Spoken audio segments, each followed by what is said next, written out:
कि हमारे पास एक प्लेन मिरर है,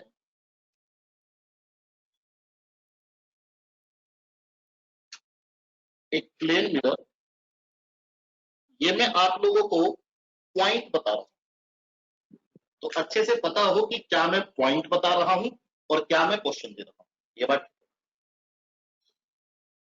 एक ऑब्जेक्ट कहीं पे भी रखी हुई है, मान लीजिए इस पॉइंट पे,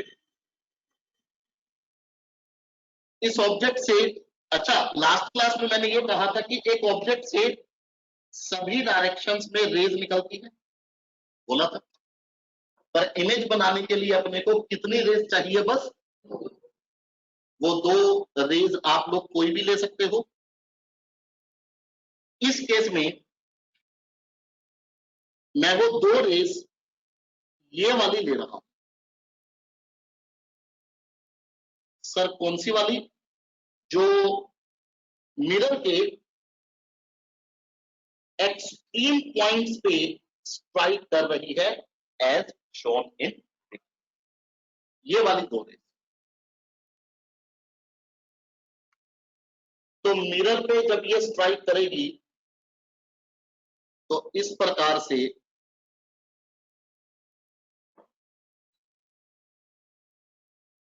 रिफ्लेक्ट होगी।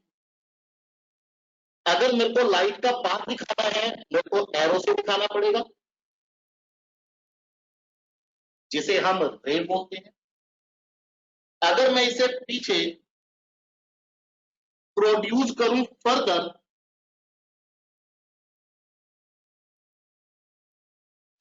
Let me show you like this, ताकि आप ये समझ जाएं कि पीछे रेज को प्रोड्यूस किया, तो जहां पे भी ये इंटरसेक्ट करेगी वो क्या होगा? सर ये चीज तो आपने लास्ट क्लास में बता दी थी। पॉइंट क्या है? पॉइंट ये है, जैसे मैंने लास्ट क्लास में आपको बताया था कि इमेज आईज की रेटिना पे बनती है। तो मान लीजिए एक आई यहां पे है, फिजिक्स में आप देख लीजिए, जो हमारी आई पीस है, जो हमारी आंखें हैं, हमारी आंखों को क्या बोलते हैं फिजिक्स में? आई पीस। और वो आई पीस इस तरह से बनाते हैं, एक बार देखो फिजिक्स में, ठीक है ये बात। तो मैंने अलग अलग पोजीशन पे अपनी आईज को रख के देखा, अलग अलग पोजीशंस पे, अलग अलग पोजीशंस पे मैंने अपनी आईज को रख के देखा। यानी एक बार मैं सबसे ऊपर वाली पोजीशन से देख रहा हूं, एक बार मैं बीच वाली पोजीशन से, और एक बार सबसे नीचे वाली पोजीशन से। आप मेरे को ये बता सकते हो कि मैं कहां खड़ा होकर देखूं कि मेरे को इमेज दिखाई दे? मेरा क्वेश्चन आप एक बार फिर से सुन लीजिए, कहां खड़ा होकर देखूं कि मेरे को इस ऑब्जेक्ट की इमेज दिखाई दे? The answer is middle. Sir इसका कारण, एक बात बताओ, एक बात बताओ, क्या इसके ऊपर लाइट है? क्या इसके नीचे लाइट है? हम इमेज कब देख पाते हैं? जैसे मान लो मेरी इमेज बनानी है, लास्ट क्लास में बताया था मैंने, सो आई एम द ऑब्जेक्ट, तो मुझसे रेज निकली, कहीं ना कहीं टकरा के आपकी आईज तक पहुंची और आप मुझे देख पाते हैं। तो इसके ऊपर कोई लाइट नहीं है, इसके नीचे कोई लाइट नहीं है, तो जब कोई लाइट है ही नहीं तो आईपीस तक पहुंचेगी कैसे? तो जब लाइट ही नहीं है ऊपर और नीचे, तो ऑब्जेक्ट की इमेज कैसे दिखेगी? ऑब्जेक्ट की इमेज उस केस में नहीं दिखेगी। क्या मैं सही बोल रहा हूं? क्योंकि सारी की सारी लाइट सिर्फ कहां है? इन दोनों के बीच में। तो इन दोनों के बीच में कहीं भी आई पीस रख दो, कहीं भी, वो आईज ऑब्जेक्ट की इमेज को देख पाएगी। क्या मैं सही बोल रहा हूं? क्या आप लोग एग्री कर रहे हैं मेरी बात के साथ? वो रीजन जो यहां मैंने आपको बताया, जिसमें इमेज दिखेगी उसे फिजिक्स में बोला जाता है फील्ड ऑफ। यहां पे कोई लाइट नहीं है, लिखना बहुत जरूरी है बच्चों। यहां पे कोई लाइट नहीं है। बेटर अंडरस्टैंडिंग के लिए लिख रहा हूं मैं, जिस रीजन में लाइट है बस उसे फिजिक्स में क्या बोलते हैं? Field of view. ये है क्या? The reason in which an eye can see the image of object. लिखवाऊंगा पहले से। The reason in which an eye can see the image of object. सब बच्चे हेडिंग डालो, फील्ड ऑफ। थोड़ा सा काम करेंगे, उसके बाद जो भी क्वेश्चन होंगे, ठीक है बेटा? Field of view. बच्चों डेफिनेशन लिखना, the reason in which an I can see the image of object, can see the image of object। ये बात ठीक है? जितना हो सके टेक्निकली कनेक्ट करना फिजिक्स से, आपको समझ ज्यादा आएगा, आपको समझ ज्यादा आएगा, आपका इंटरेस्ट बढ़ेगा, आपका इंटरेस्ट बढ़ेगा तो आप इस सब्जेक्ट को पढ़ने के विलिंग रहोगे। थोड़ा सा यहाँ पे आगे बढ़ते हैं और मैं आप लोगों को दो डायग्राम्स बना के दिखाऊं। अगला पॉइंट है ये प्लेन मिरर के रिफ्लेक्शन, ठीक है? पॉइंट एक बार अच्छे से देखें क्या है। ये मैंने एक प्लेन मिरर कंसीडर किया है दो केसेस में, और मैंने आपको कहा था मेरे बच्चों इस प्रकार से शो करते हैं प्लेन मिरर को। ये मैंने कुछ रेज बना ली, बिल्कुल पैरेलल है,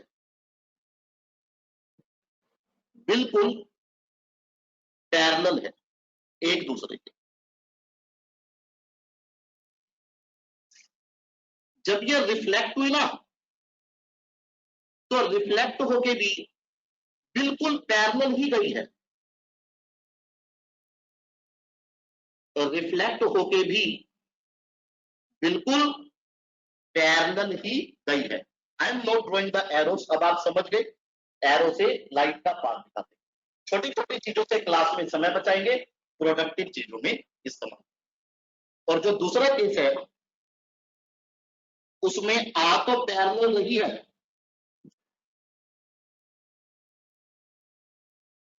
दूसरे केस में आ तो पैरेलल रही है, पर रिफ्लेक्शन के बाद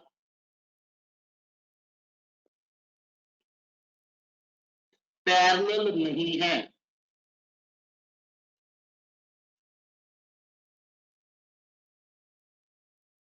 तो आप ये सोचो, दिमाग में सोचो, पेन छोड़ दो, दिमाग में सोचो कि जब रिफ्लेक्ट होकर भी पैरेलल गई तो इतना रीजन ऑक्यूपाई हुआ, जब पैरेलल नहीं गई इतना रीजन ऑक्यूपाई हुआ।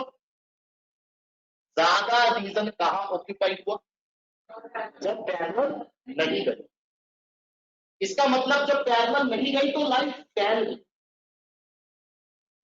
और फैलने से उसने ज्यादा रीजन ऑक्यूपाई किया। आगे ना, तो आप ये सोचो कि अगर कोई आई इमेज बना रही हो तो जब पैरेलल नहीं गई तब उसे ज्यादा रीजन मिलेगा इमेज को देखने के लिए। क्या मैं सही बोल रहा हूं?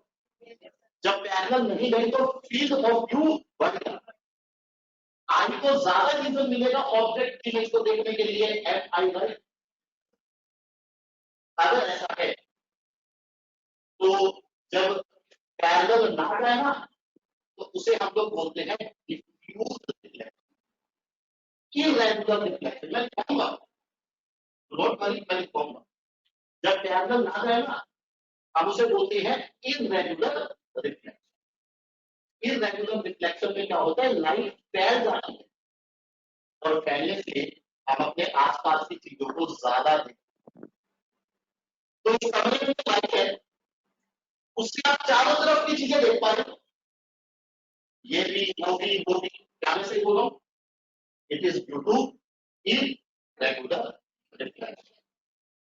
Because in irregular reflection, light spread more and we can see more images in this. तो क्या मेरी बातें समझ आ रही है जो कि पढ़ा रहा हूं मैं? थोड़ा सा अगर अपन यहाँ पे आगे बढ़े और अपन इनके नाम लिखे तो इस केस को बोलते हैं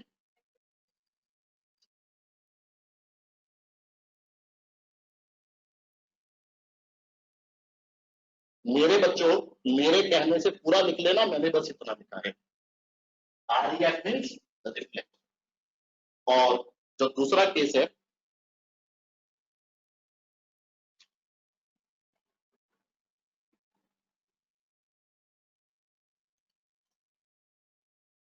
आगे लिखो, अगला पॉइंट लिखो, इसमें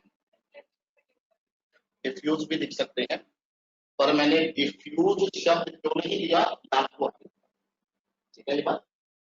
इसी में आगे लिखो, we can see images of objects surrounding us. We can see images of objects surrounding us due to irregular reflection. तो अगर ये वाली बात है, थोड़ा सा यहाँ पे आगे बढ़ेंगे और बिल्कुल एक एक स्टेप करके अपनी चर्चा को आगे लेके जाएंगे। And we are starting from the very basic level and we will touch the topmost level as much as possible. जितना भी जूनियर लेवल पे एंट्रेंस के लिए जरूरी होता है, NSCGS, NTSC, junior physics olympiad stage 1, तो जितना भी उसके लिए जरूरी होता है हम उस लेवल को टच करेंगे और धीरे धीरे, ठीक है। अब देखो यहाँ पे मैं एक डायग्राम बना रहा हूं, ये भी मैं आपको एक पॉइंट बता रहा हूं, ये क्वेश्चन नहीं है, अभी थोड़ा थ्योरी चले। तो ये प्लेन मिरर,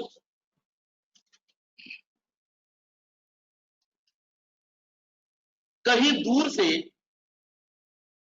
लाइट आ रही थी इस प्रकार से, कहीं दूर से, समथिंग लाइक दिस।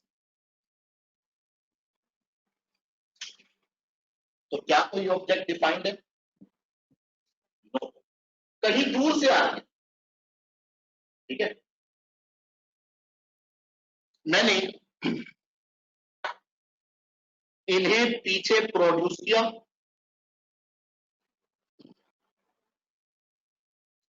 क्योंकि मैंने प्रोड्यूस किया है, so I am showing you something like this, ताकि आप समझ जाएं कि लाइट तो मिरर पे स्ट्राइक कर चुकी है, बस इनको पीछे प्रोड्यूस करके इनका इंटरसेक्शन दिखाया गया, ठीक है बच्चों। अगर ये वाली बात है तो थोड़ा सोचना दिमाग में, अगर मैं मेरी आईज को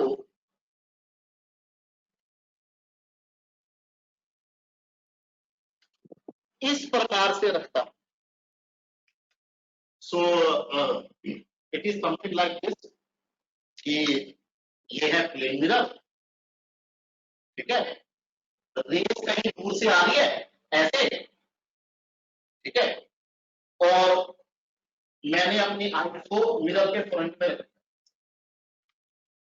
मैंने अपनी आईज को मिरर के फ्रंट में रख, क्या मेरी आईज को, क्या मेरी आईज को जहां पे ये रेज इंटरसेक्ट की वहां से ये रेज दूर जाती हुई नजर आई। उल्टा करके समझो, दूर से आ रही है तो एक पॉइंट पे इंटरसेक्ट होगी, जहां पे इंटरसेक्ट हुई वहां पे मैंने अपनी आई को प्लेस कर, ठीक है।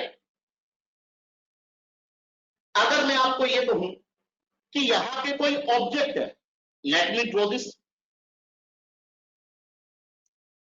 अगर मैं आपको ये कहूं कि यहां पे कोई ऑब्जेक्ट है, तो क्या मेरी आईज को इस ऑब्जेक्ट से ये रेज निकलती हुई नजर आई है? अगर मैं ये मानूं कि यहां कोई ऑब्जेक्ट है, अगर मैं ये मानूं तो उस ऑब्जेक्ट से रेज ऐसे ही निकलती ना,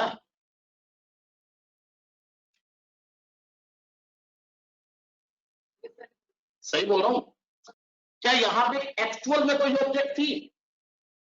ये तो प्रतीत हो रहा है कि भाई कोई ऑब्जेक्ट थी और उससे ये रेज निकल गई। क्या एक्चुअल में कोई ऑब्जेक्ट है? एक बार फिर, क्या एक्चुअल में कोई ऑब्जेक्ट है? एक बार मेरे कहने से क्या एक्चुअल में कोई ऑब्जेक्ट है?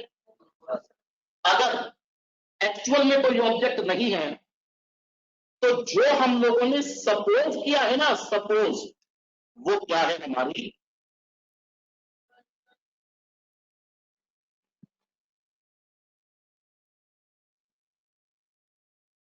समझ में आया मेरा point?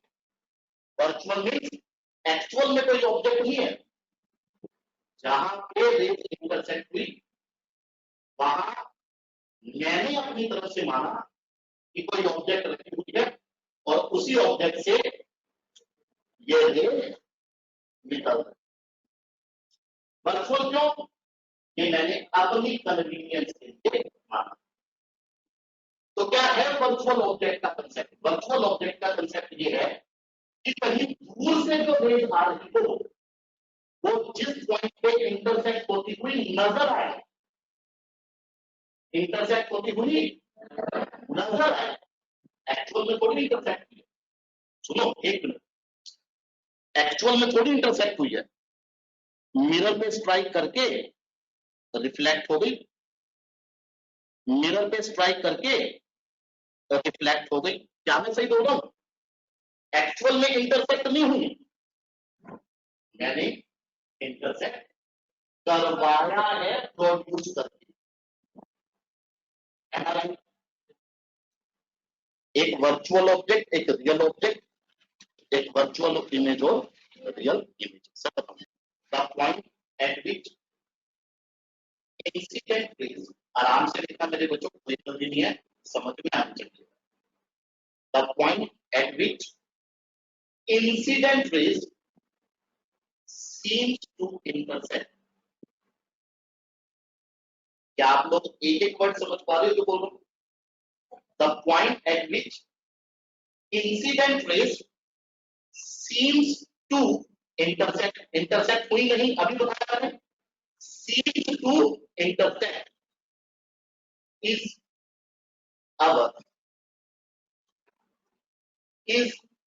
our virtual object, is our virtual object। तो एक होती है वर्चुअल ऑब्जेक्ट, एक होती है रियल ऑब्जेक्ट, एक होती है वर्चुअल इमेज, एक होती है रियल इमेज। अगर तो कोई ऑब्जेक्ट एक्चुअल में ना हो लाइक दिस तो वर्चुअल, यस सर। और अगर कोई ऑब्जेक्ट एक्चुअल में हो, जैसे यहां पे एक्चुअल में थी ना, एक्चुअल में थी कि नहीं थी, तो उसको हम लोग बोलेंगे रियल ऑब्जेक्ट। इसी तरह से वर्चुअल इमेज और रियल इमेज ये अपन धीरे धीरे पढ़ेंगे, ठीक है ये बात। तो ये था थोड़ा सा डिस्क्रिप्शन प्लेन मिरर का। This is something about plane mirror. अब अगर यहां थोड़ा सा आगे बढ़ा जाए, बोलो देखो क्या है अगला पॉइंट, देखना क्या है। एक ये स्फीयर है,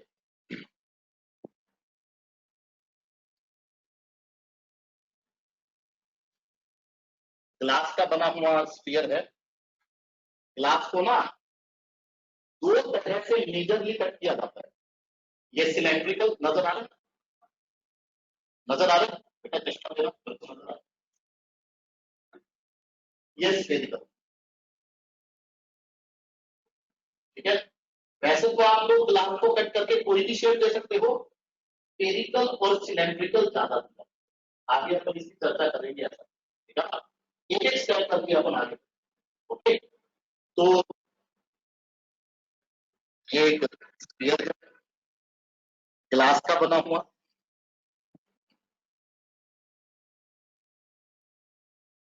मेरा तो मतलब मैंने क्या किया, मैंने इसको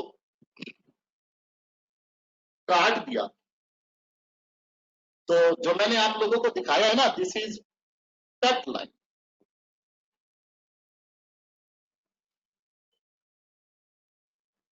देखो मिरर पता है कैसे बनता है, जब हम सरफेस को पॉलिश करते, मिरर होता है परफेक्टली स्मूथ सरफेस, ठीक है। तो काटने के बाद क्या किया, काटने के बाद जो ये वाला हिस्सा है ना, उसे हमने मिरर बनाने के लिए पॉलिश कर दिया, मिरर बनाने के लिए। तो वो अच्छे से देखना,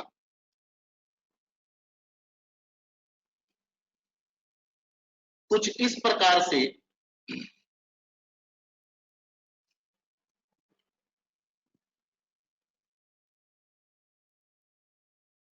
कुछ इस प्रकार से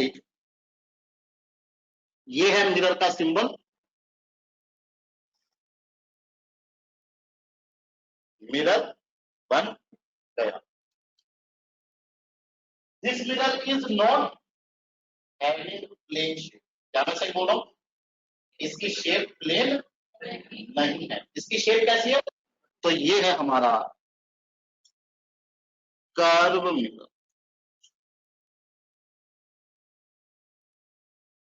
और अब हम अपनी डिस्कशन को कर्व मिरर के साथ आगे स्टार्ट करें। प्लेन मिरर में उतना ही था जितना हमने अभी डिस्कस किया। थोड़ा सा यहां पे आगे बढ़ते हैं।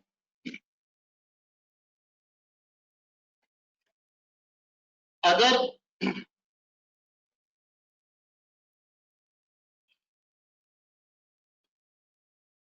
जैसे जैसे बना रहा हूं मेरे बच्चों, आप भी बना लेंगे।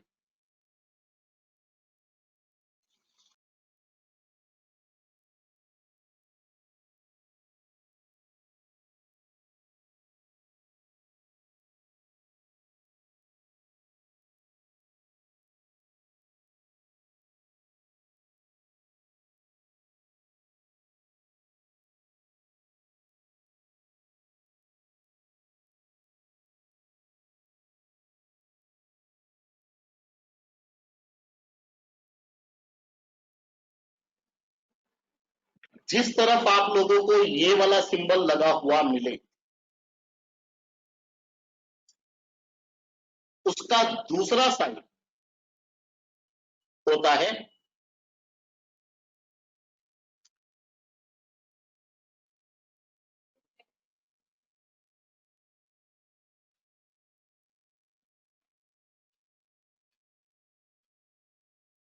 ठीक है। जिस तरफ आपको ये डैश डैश वाला सिंबल मिले, उसका दूसरा साइड रिफ्लेक्टिंग होता है। अगर कोई ऑब्जेक्ट फ्रंट में रखी हो, तो मिरर कहलाता है कॉनकेव, लिखेंगे।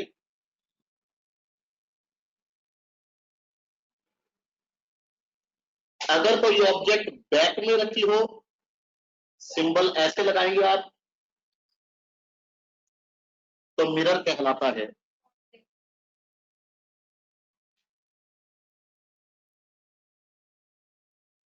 थोड़ा आगे बढ़ेंगे, यहां पे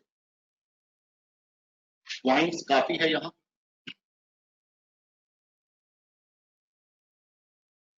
तो जैसे मैंने एक स्फीयर लिया था,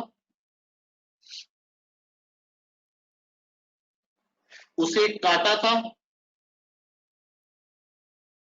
तो कर्व मिरर हमारा बना था, और वो कर्व मिरर कुछ इस प्रकार से बना था।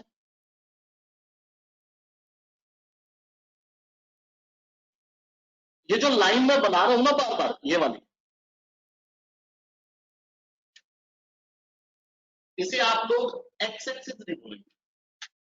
इस लाइन को यहां पे आप बोलेंगे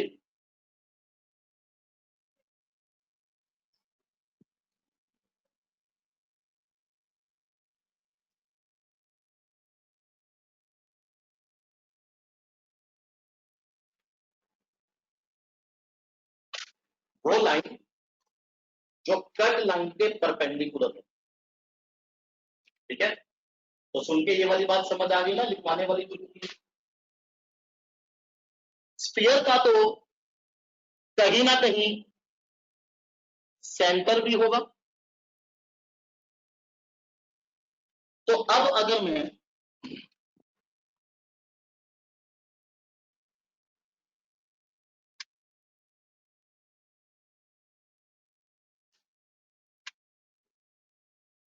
अब अगर मैं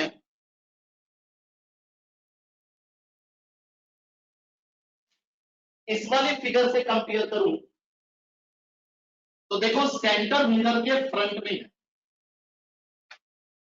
एम आई राइट? तो मेरे को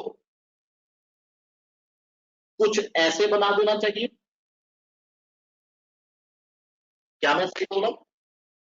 किससे कंपेयर किया? इससे। जो लाइन सेंटर से पास होती है ना, मैथमेटिक्स का एक रूल होता है मेरे बच्चों, जो लाइन सेंटर से पास होती है वो नॉर्मल लाइन। क्या मैथमेटिक्स में ये सबको पता है?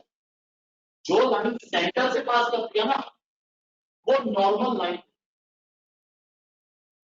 तो जितनी भी लाइन इस सेंटर से पास कर रही होगी, इस सेंटर से तो इनफाइनाइट लाइंस पास कर रही है, ये ये ये इनफैक्ट प्रिंसिपल एक्सिस खुद। क्या मैं सही बोल रहा हूं? ये सारी की सारी कहां से पास कर रही है? सेंटर से। एम आई राइट? तो ये सारी की सारी लाइंस क्या है, पूरा लिखना है, नॉर्मल लाइंस ऑफ मिरर। सवाल ये है कि नॉर्मल लाइन का पोजीशन क्यों देखना है, by normal line is so much important for us. तो जवाब ये है कि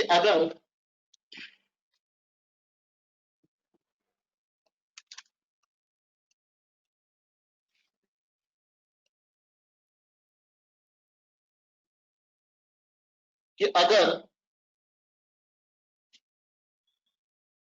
प्रिंसिपल एक्सिस पे मैं कोई ऑब्जेक्ट प्लेस कर दूं और उस ऑब्जेक्ट से मैं कोई लाइट इंसिडेंट करवा दूं मिरर पे, समथिंग लाइक दिस, ये मैंने मिरर पे इंसिडेंट करवा दी, तो इसे लिखना बहुत जरूरी है। ये बोलेंगे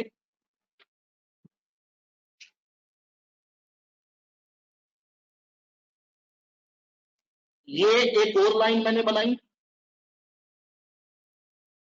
ये जो दूसरी लाइन मैंने बनाई है ये बेसिकली सेंटर से पास कर रही है।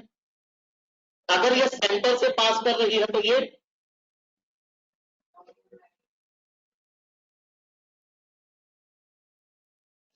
तो जो एंगल ऑफ इंसिडेंस है वो ये होगा, आराम से चेक कर लो, ये होगा। क्या मैं सही बोल रहा हूं? That's why normal line is very very important for us, क्योंकि angle of incidence and angle of reflection इस लाइन के साथ होते हैं नॉर्मल लाइन के। आई होप मेरी बातें समझ आ रही है सब बच्चों को। थोड़ा सा अगर यहाँ पे आगे बढ़े, अभी तो काफी कुछ बताना है मुझको, अभी तो अपन ने कर्व मिरर की डिस्कशन स्टार्ट, ठीक है ये बात। तो थोड़ा सा अगर यहाँ पे आगे बढ़े तो अगला पॉइंट यहाँ पे क्या है,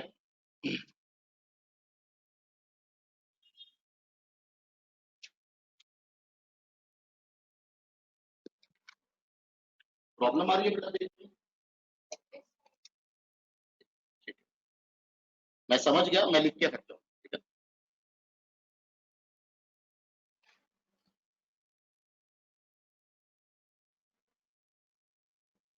इस फिगर को सब बच्चे बना लेंगे।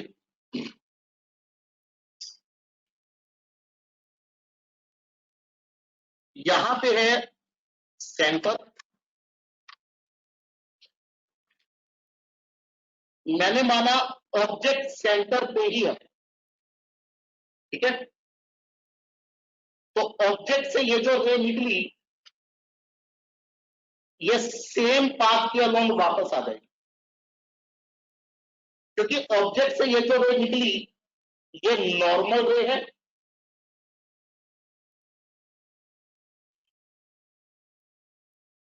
प्लेन मिरर में आपको बताया था नॉर्मल रे के लिए आई कितना होता है, तो आर भी कितना होगा, तो उसी लाइन के अलोंग वापस आ जाएगी। क्या मैं सही बोला? और इसको अपन ने प्लेन मिरर में क्या बोला था, नॉर्मल इंसिडेंट। आई होप मेरी बातें समझ में आ रही है अच्छे से। थोड़ा सा आगे बढ़ेंगे, थोड़ा सा काम और करते हैं, उसके बाद अगर कुछ पूछना हो तो मैं आपको अलाउ करूंगा पूछने के लिए, ठीक है ये बात। जो अगला यहाँ पे टॉपिक है वो ये है,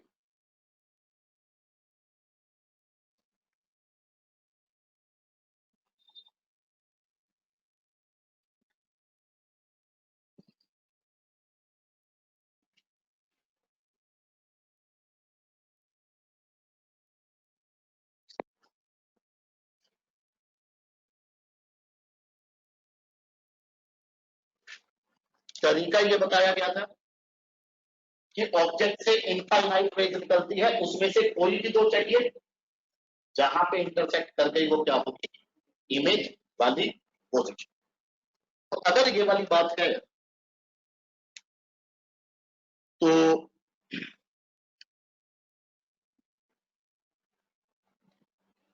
ये मिरर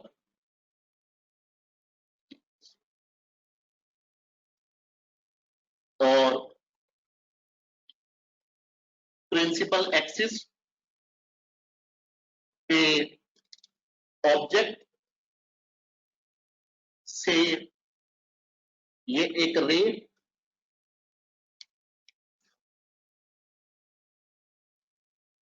समथिंग लाइक दिस, ये दूसरी,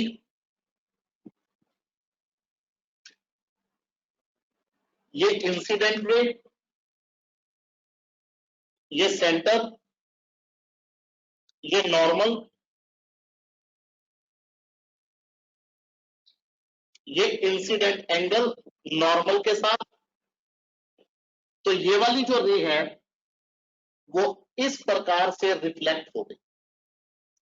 late me draw by the arrow properly, इस प्रकार से। और इस रिफ्लेक्टेड रे का नॉर्मल के साथ जो एंगल है वो एंगल ऑफ रिफ्लेक्शन है, दोनों बराबर होते हैं। और रिफ्लेक्शन, ये मैंने आप लोगों को लास्ट क्लास में बताया था। और दूसरी रे जो कर्व मिरर के केस में ली जाती है वो ये नॉर्मल इंसिडेंस वाली ली जाती है, क्योंकि ये वापस आ जाती है, यहां पे दोनों इंटरसेक्ट हो गई, यहां पे हमारी क्या बन गई। तो दूसरी रे कोई भी ले सकते हो। कर्व मिरर के केस में कौन सी ली जाती है? नॉर्मल इंसिडेंस वाली। इनफैक्ट प्लेन मिरर के केस में भी कौन सी ली थी? नॉर्मल इंसिडेंस वाली। एक कन्वेक्स मिरर का केस और ले लेते हैं, और मैं चाहूंगा कि आप कोशिश करना, मैं फटाफट से एक बार बना देता हूं इसको।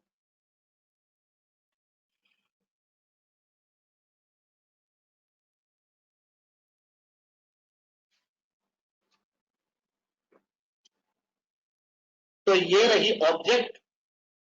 सुनो बच्चों, सेंटर मैंने आपको अभी बताया फ्रंट में होता है, आके ना। ऑब्जेक्ट को मैंने पीछे रखा, सेंटर मिरर के फ्रंट में एज शोन, ये बात ठीक है।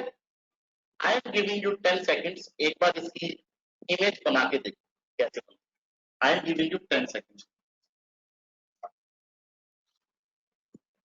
प्लेन मिरर के केस में ऐसा होता है, ठीक है ना। कर्व मिरर के केस में नहीं। तो ये जो आगे पीछे इमेजेस बनती है, कई बार इमेज सीधा रेज इंटरसेक्ट हो जाती है तो बनती है, कई बार रेज को इंटरसेक्ट करवा के इमेज बनानी पड़ती है। तो ये सारी चीजें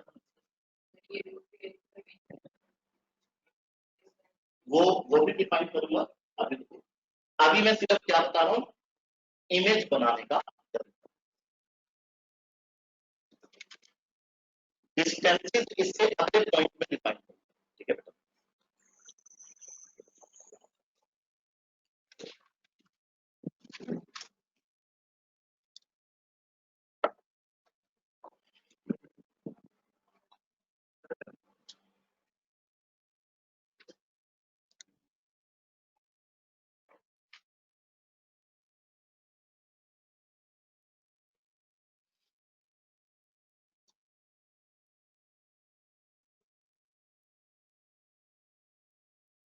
नॉर्मल के साथ इंसिडेंट एंगल इस तरह से रिफ्लेक्ट हो गई, जरा अच्छे से इसको देख लेना आप। Let me draw this properly by arrow. तो नॉर्मल के साथ ये हो गया रिफ्लेक्शन एंगल, रिफ्लेक्शन में बराबर ही होंगे, ये कंफर्म है। अब मैंने इसे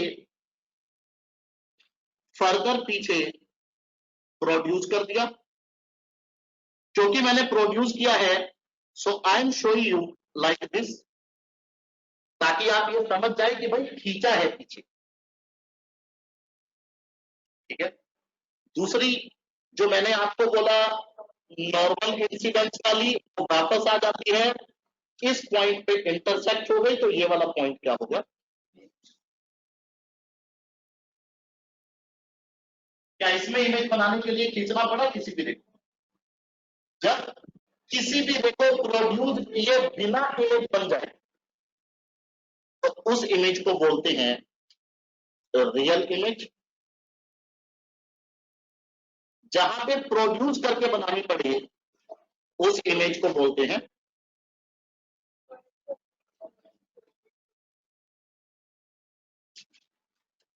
मेरी बातें समझ में आ रही है क्या सब बच्चों को?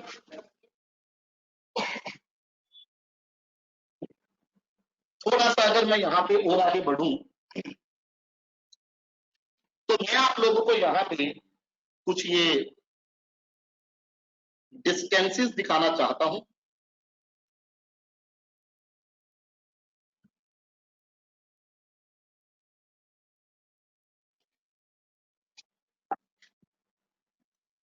प्रिंसिपल एक्सिस, मेरे बच्चों एक बार के लिए मैं इसे हटा रहा हूं, आप लोगों ने तो लिख लिया होगा। प्रिंसिपल एक्सिस और मिरर का जो इंटरसेक्शन पॉइंट होता है उसे बोला जाता है पोल, और लिखा जाता है ये प्रिंसिपल एक्सिस और मिरर का इंटरसेक्शन पॉइंट। तो जो मैंने आप लोगों को डिस्टेंसेस दिखाई हुए एक बार स्क्रीन की तरफ देखें तो बच्चे काइंडली जो मैंने आपको डिस्टेंसेस दिखाई हुए हैं, क्या वो डिस्टेंस मैंने ऑब्जेक्ट तक का, सेंटर तक का और इमेज तक का दिखाया हुआ है? ऑब्जेक्ट तक का, सेंटर तक का और इमेज तक का, है ना? क्या मैंने ये सारे डिस्टेंसेस पोल से दिखाई हुए हैं? पोल से ऑब्जेक्ट तक का जो डिस्टेंस होता है उसे हम लोग लिखते हैं यू, और उसे बोला जाता है ऑब्जेक्ट डिस्टेंस।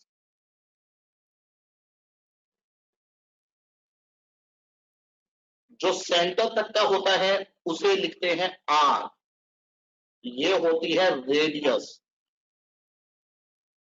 अगर आप इसको पूरा लिखना चाहो तो रेडियस ऑफ कर्वेचर।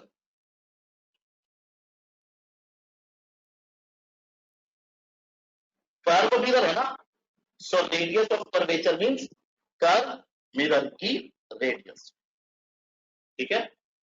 और जो इमेज तक होता है उसको यहां पे लिखते हैं ये, और इसे यहां पे बोला जाता है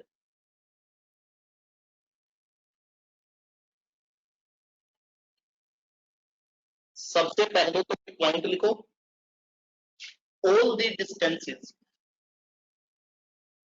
all the distances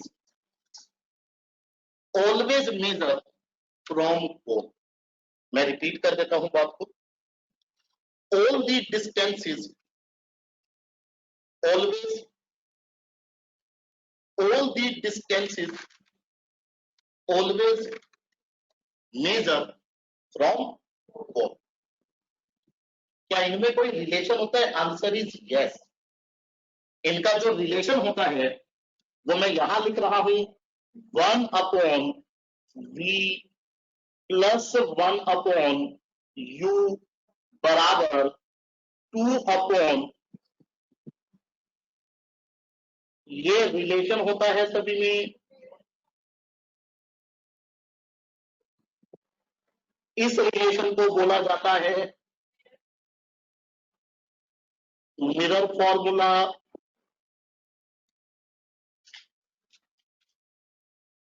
और ये मिरर फॉर्मूला सब बच्चों को याद रखना।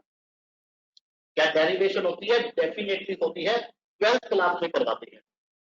10th स्टैंडर्ड में आपको ये मिरर फॉर्मूला याद रखना है, हम इसका इस्तेमाल करके अब क्वेश्चंस करते हैं, ठीक है ये बात? So remember this mirror. अब थोड़ा सा अगर यहां पे आगे बढ़ा जाए क्वेश्चंस से पहले, तो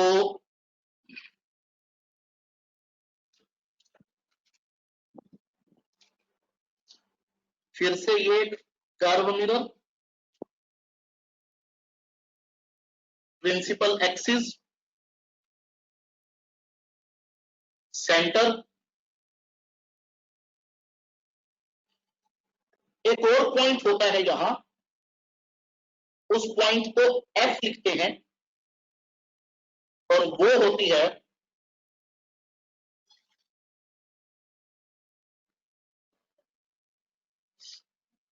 ये है पोल, जिसे मैं अब ये लिखूंगा सिंपली। ये पोल से सेंटर तक की दूरी, ये फोकस तक की दूरी, सेंटर तक की दूरी अभी मैंने आप लोगों को बताया कैपिटल आर, फोकस तक की दूरी स्मॉल एफ ली जाती है, और इस स्मॉल एफ को यहां लिखा जाता है फोकल लेंथ। याद रखना है आपको, कर्व मिरर के लिए ये कुछ टर्म्स है, principal axis, pole, centre, focus, आप समझ रहे हैं ना? So there are certain terms of curve mirror, और वो कौन कौन सी? पोल, फोकस, प्रिंसिपल एक्सिस, ठीक है बच्चों? दूसरी चीज जो यहां आप लोगों को याद रखनी है वो ये है कि जो ये फोकल लेंथ होती है ये रेडियस का एग्जैक्टली आधा होता है। इसकी भी डेरिवेशन मेरे बच्चों हम लोग 12th क्लास में करवाते हैं, यहां पे एक बार आप लोग ये सारी चीजें याद रखें। थोड़ा सा एडवांस मैथमेटिक्स यूज होता है और ये चीजें डिराइव हो जाती है। डिराइव होने में प्रॉब्लम नहीं है, पर अभी मैं नहीं कर रहा। तो आर जो होता है, जो कि फोकस पोल और सेंटर की एग्जैक्टली बीच में। ठीक है मेरे बच्चों, तो जो मैंने मिरर फॉर्मूला आप लोगों को अभी बताया था, 1/v प्लस 1 जो ये 2/r है ना, इसको आप 1/f भी लिख सकते हो। ठीक है ये सब, तो ये है मेरे बच्चों, मेरे कहने से ये लिख लो, u v f r relation.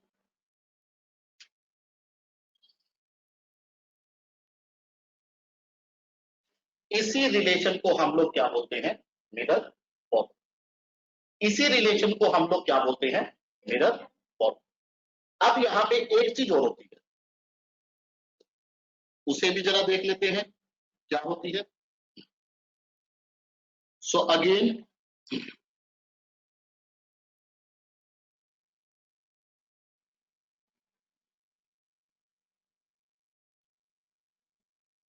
क्या हो गया इसको,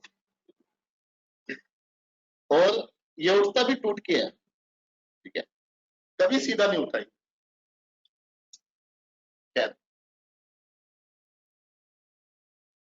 सॉरी,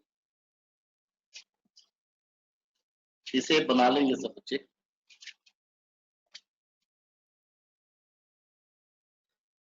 जो ये पोल होता है ना, अगर मैं इसे ओरिजिन मान लूं, तो मेरे बच्चों एक बार आप लोग स्क्रीन की तरफ देख लें please. Negative x, positive x, ऊपर पॉजिटिव वाई और नीचे, क्या मैं सही बोल रहा हूं? तो अगर मैं पोल को ओरिजिन मान लूं, तो नेगेटिव साइड वाले सारे डिस्टेंसेस नेगेटिव मेजर होते हैं, नीचे भी नेगेटिव, और पॉजिटिव साइड वाले पॉजिटिव मेजर होते हैं, ऊपर भी positive. So it is something like, जैसे अपने कोऑर्डिनेट सिस्टम में होता है। मैं ये आपको बना के दिखाऊंगा क्योंकि ये बहुत जरूरी है। ये है पोल, यहां के डिस्टेंसेस नेगेटिव, यहां के पॉजिटिव, इसी तरह से यहां के नेगेटिव और यहां के,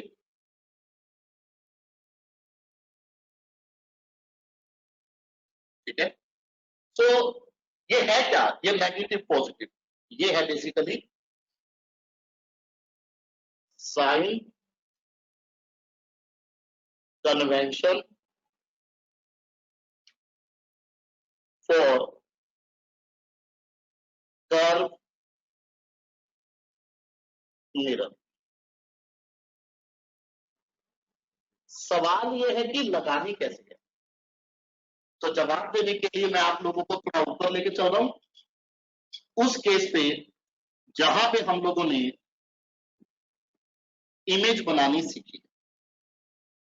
तो अगर आप लोग कॉन्केव मिरर का केस देखो, तो देखो सारे डिस्टेंसेस नेगेटिव साइड पे है, अच्छे से देखो। और अगर सारे डिस्टेंसेस नेगेटिव साइड पे है, तो मैं u v और r सभी का साइन नेगेटिव लूंगा। अगर मैं ऐसा करूंगा तो इस केस में फॉर्मूला होगा 1/-v प्लस 1/-u बराबर 2/। तो सर ये तो माइनस माइनस कैंसिल हो गया, क्या फर्क पड़ा भाई? इस केस में नहीं पड़ा, तो क्या किसी भी केस में नहीं पड़ेगा? आंसर इज पड़ेगा। इसी केस को देख लो, u नेगेटिव लेकिन b और r देखना, एक बार फिर बोलो, सेंटर तक r पॉजिटिव और इमेज तक b वो भी पॉजिटिव। क्या मैं सही बोलूं? क्या मैं ड्रॉ करके दिखाऊं, ये u, ये b, ये r, पक्का? तो इस केस में क्या होगा, इस केस में ये नेगेटिव होगा ये और ये, तो हमारा फॉर्मूला बनेगा 1 साइन लगा के जरूर दिखाना है।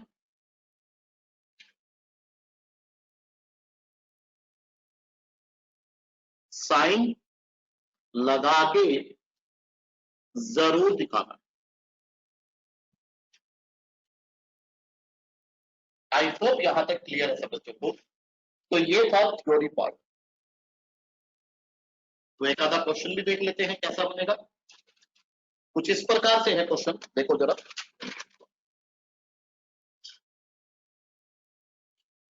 कि हमारे पास अगेन मिरर है,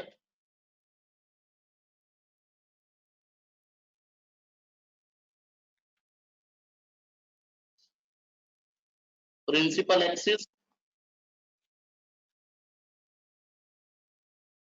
ऑब्जेक्ट, दूरी, ये पोल, जो ऑब्जेक्ट तक की दूरी है वो कितनी है,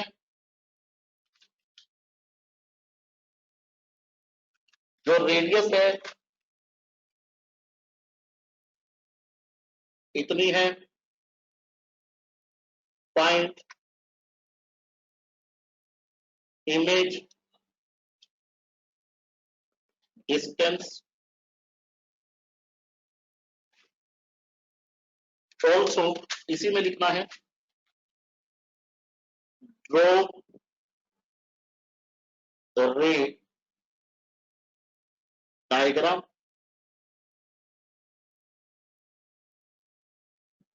क्या मतलब है रे डायग्राम का? जो दो रे लेके इंटरसेक्ट करवा के इमेज बनाते हैं उसे क्या बोलते हैं? रे डायग्राम। ठीक है, जो रे डायग्राम, मेरे को लिखने दो फिर मैं आगे से हट जाऊंगा। एंड शो पोजीशन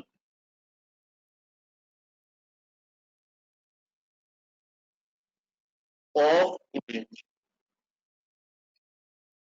इन, पूरा लिख रहा हूं पहले क्वेश्चन में, that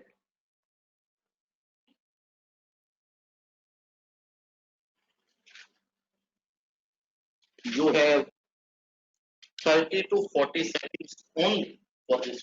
क्या ये पता है कि इमेज कहां बने? भाई अगर रे डायग्राम बना लूं तो पता लग सकता है। ठीक है, सुनो मेरी बात। What I am trying to say, what I am trying to say, देखो मैंने इतना आसान क्वेश्चन आपको क्यों दिया, आप थोड़ा लॉजिक समझो। लॉजिक के साथ आगे बढ़ोगे ना कभी गलती नहीं होगी। देखो ये मिरर, ये सेंटर, हो सकता है ऑब्जेक्ट सेंटर से दूर हो सकता है ऑब्जेक्ट सेंटर से पहले हो सकता है ऑब्जेक्ट सेंटर पे ही हो। सो आर यू श्योर कि कौन सा केस है? नो। ठीक है ये बात।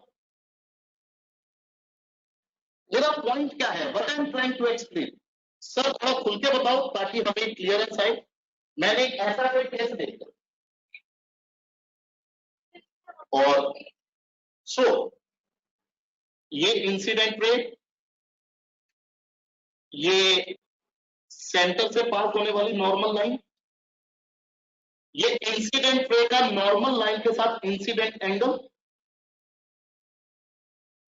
ये इस प्रकार से रिफ्लेक्ट हुई। सही बोल रहा हूं? और दूसरी रे ऐसे गई, वापस आ गई, तो ये यहां पे क्या बन गई मेरी? क्या मैं सही बोल रहा हूं? तो जो इमेज है उसका जो डिस्टेंस है वो मेरे को ये पता लग गया कि नेगेटिव है। क्यों? क्योंकि नेगेटिव साइड पे इमेज बनी है। सही बोल रहा हूं? चलिए चलिए ठीक है, ये होगी रिफ्लेक्टेड रे। सही बोल रहा हूं? और ये होगा नॉर्मल के साथ रिफ्लेक्शन एंगल जो इंसिडेंट के बराबर है। ठीक ठीक, एग्री, पक्का। इसको मैंने पीछे प्रोड्यूस किया, दूसरी रे ये हो गई जो वापस आ गई, इसको भी मैंने ऐसे प्रोड्यूस कर दिया, और ये क्या बन गई मेरी। तो अब ये इमेज डिस्टेंस कैसा है मेरे को ये बताओ। मेरा पॉइंट ये है, मेरा पॉइंट ये है तुमसे कि जरूरी नहीं है कि कॉन्केव मिरर रियल इमेज ही बनाएगा।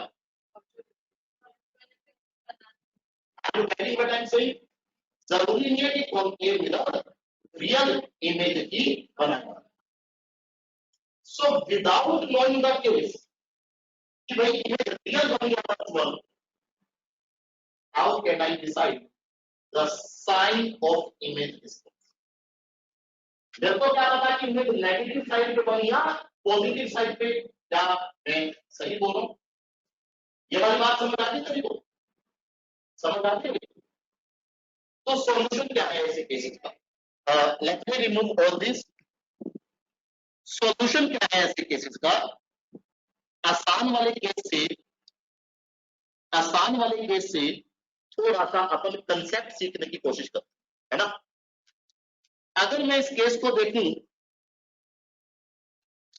तो ये है इसका सेंटर, ये है रेडियस। तो सुनो मेरी बात, मेरे को इस रेडियस का साइन पता है नेगेटिव, मेरे को ऑब्जेक्ट डिस्टेंस का साइन पता है,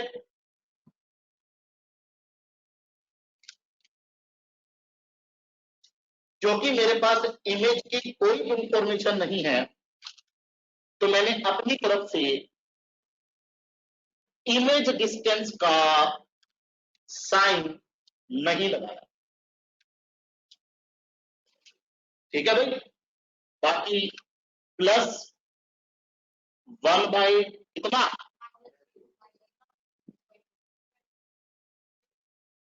बराबर 2 बाई कितना लिखूं, माइनस, सही बोल रहा हूं क्या? अरे सॉल्व करके भी बताना यार, कितना 1 बाई वी 1/20 माइनस 1/5 आते ना, देखते जाओ। 20 एलसीएम 1 माइनस 4 आते ना, कितना बना -3 बाई, तो v कितना बना, ये बात ठीक है।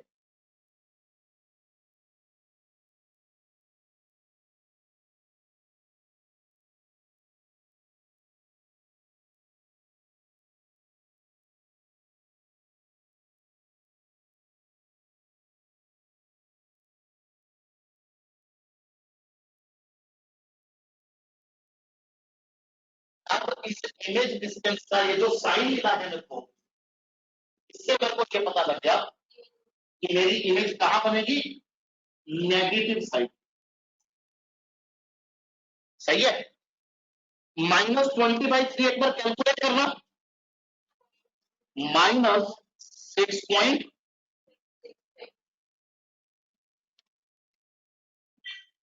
सेंटर कितनी दूरी पे था, 10 सेंटीमीटर पे। ये इमेज डिस्टेंस कितना आया, 6.66। अब यहाँ पे दो आते हैं, 6.66 सेंटीमीटर, रेडियस से कम है, रेडियस से कम है, तो इमेज सेंटर और गोल के बीच में बनेगी, और गोल से कितनी दूरी पे बनेगी, 6.66 सेंटीमीटर पे। आगे ना दूसरा उसका साइन हमें क्या बता रहा है कि इमेज नेगेटिव साइड पे ही बनेगी। तो इस तरह के केसेस में जहां पे इमेज नहीं पता कहां बनेगी, वहां पे आप इमेज डिस्टेंस का साइन नहीं लोगे, मिरर फॉर्मूला लगा के इमेज डिस्टेंस निकालोगे, मिरर फॉर्मूला लगा के इमेज डिस्टेंस निकालोगे, उसका मैग्नीट्यूड तो ये बता देगा कि पोल से कहां बनी, और उसका साइन ये बता देगा कि नेगेटिव साइड बन गया पॉजिटिव साइड। क्या मैं सही बोल रहा हूं? तो अगर मैं इस केस में रे डायग्राम बनाना चाहूं, मेरे बच्चों बात कोई खत्म थोड़ी हुई है। एक ये मैं एरो नहीं लगा रहा, एक ये इस प्रकार से आ गई। अब मेरे को जरूरत लग रही है एरो लगाने की, इंसिडेंट, रिफ्लेक्टेड, ये नॉर्मल वाली वापस आ गई, तो ये यहां पे बन गई इमेज। इमेज को कैपिटल आई लिखा जाता है, ठीक है। नेगेटिव साइड पे बनाई है क्या, और कितनी दूरी पे बनाई है?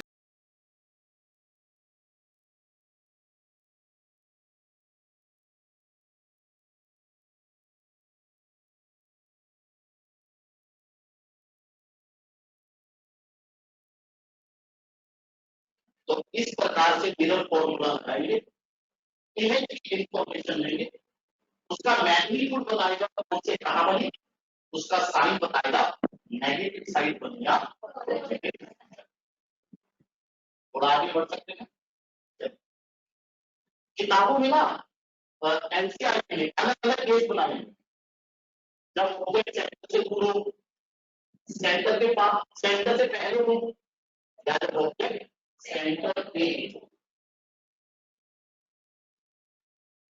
तो अगर मैं इस प्रकार के अलग अलग केसेस लूं, अगर मैं इस प्रकार के अलग अलग केसेस लूं, तो देखते हैं जरा क्या क्या सिचुएशंस बन सकती है ना। अगर पॉइंट है, ये क्वेश्चन नहीं है, ठीक है।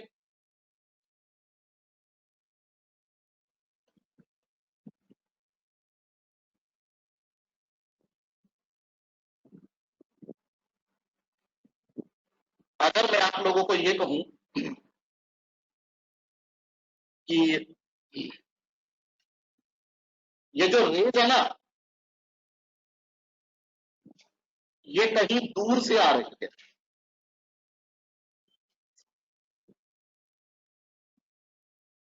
ये कहीं दूर से आ रही है,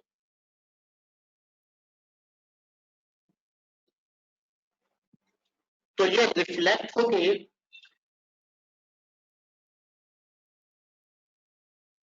जहां पे कन्वर्ज होगी वो कंफर्म है मिरर का फोकस होगा। सरकार, जब रेज बहुत दूर से आती है तो ऑब्जेक्ट डिस्टेंस को इंफिनिटी लिया जाता है, ठीक है ना। क्योंकि देखो ऑब्जेक्ट डिस्टेंस बढ़ता ही जा रहा है, बढ़ता ही जा रहा है, बढ़ता ही जा रहा है, बहुत दूर से आ रही है रेज, ठीक। अगर मैं इस केस में मिरर फॉर्मूला लगाऊं, I can surely right 1/v plus 1/, मैंने इंफिनिटी लिख दिया, बराबर या तो ये लिख लो या ये लिख लो। तो यहां से v का वैल्यू क्या बना, और f का मतलब क्या होता है,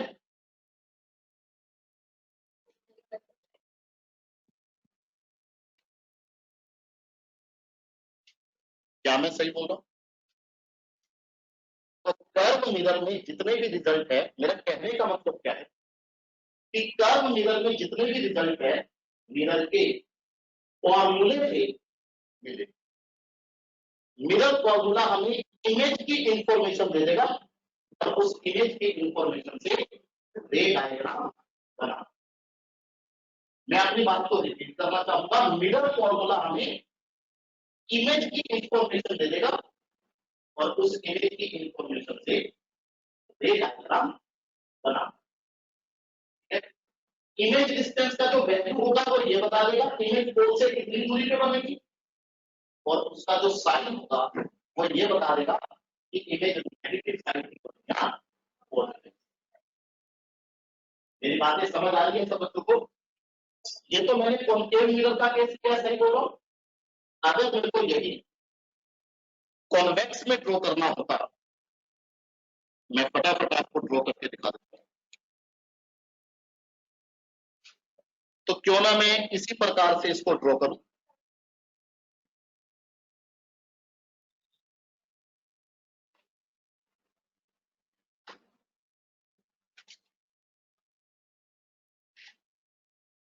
ये रही रेज, फोकस हमेशा फ्रंट में होता है, मैं इसको यहां लिख रहा हूं फोकस। तो इस केस में क्या होता है, ऐसे रिफ्लेक्ट करती है, ऐसे रिफ्लेक्ट करती है, और जब हम पीछे प्रोड्यूस करते हैं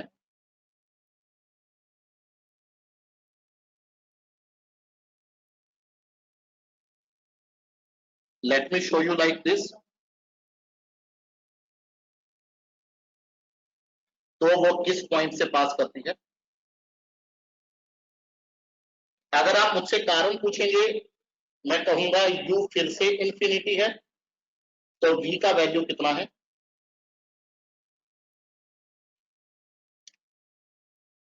समझ में आ रही है मेरी बात। चलिए, सो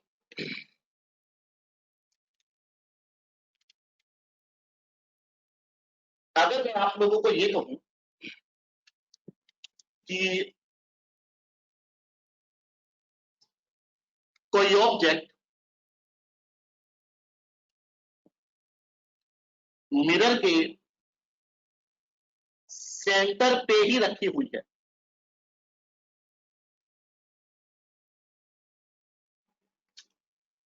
तो जिस बात से जाएगी, जिस बात से जाएगी उसी से वापस आ जाएगी, हाँ के ना। जिस बात से जाएगी उसी से वापस आ जाएगी, हाँ के ना। तो इसी पॉइंट पे इंटरसेक्ट हो जाएगी। तो जहां भी ऑब्जेक्ट रखी हुई है वहीं पे क्या बनी। तो अगर कोई ऑब्जेक्ट सेंटर पे है तो उसकी इमेज उसके साथ कोइंसाइड होगा। ठीक है ये बात। थोड़ा सा यहां पे आगे बढ़ते हैं। क्या इसको मिरर फॉर्मूले से प्रूव किया जा सकता है। प्रूव दिस रिजल्ट, देखो, prove this result from mirror formula.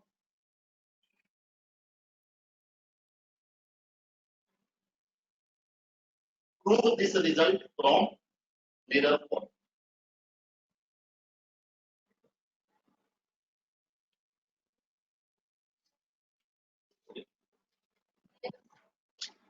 Okay,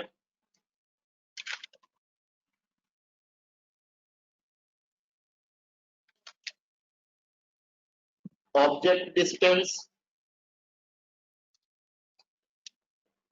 ठीक, मैंने लिखा 1 v का साइन नहीं लिया, ऑब्जेक्ट डिस्टेंस का साइन नेगेटिव होगा, रेडियस का साइन भी नेगेटिव होगा, क्योंकि ये सब नेगेटिव साइड की तरफ है। सॉल्व करोगे तो v का वैल्यू ये मिलेगा।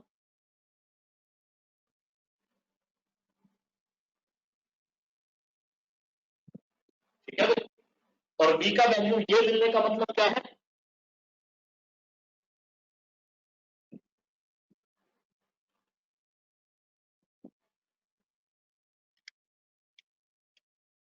क्यों प्रूव करवाया, because I just wanted to explain in the case of curve mirror we can find any result by using curve mirror. We can prove any result by using curve mirror formula. By using the curve mirror formula, the most important thing is sign convention. अगर sign convention में गलती की तो result आप लोगों के गलत आएंगे। यहां तक बात समझ आ रही बच्चों को? तो अगर ये वाली बात है तो एक क्वेश्चन देता हूं, घर से ट्राई करना, ठीक है? देखो क्या है।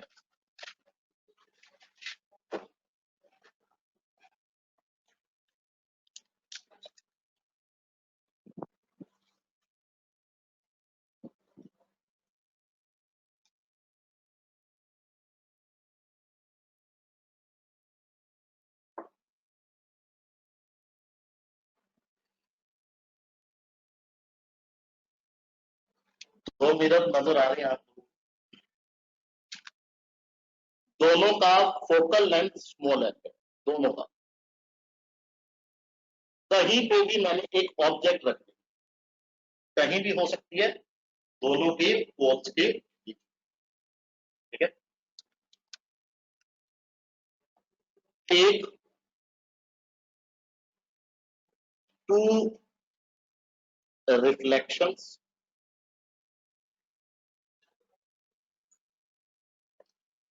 वन ऑन ईच, पहले का पोल दूसरे का pole, find this value if final image, I am sorry, final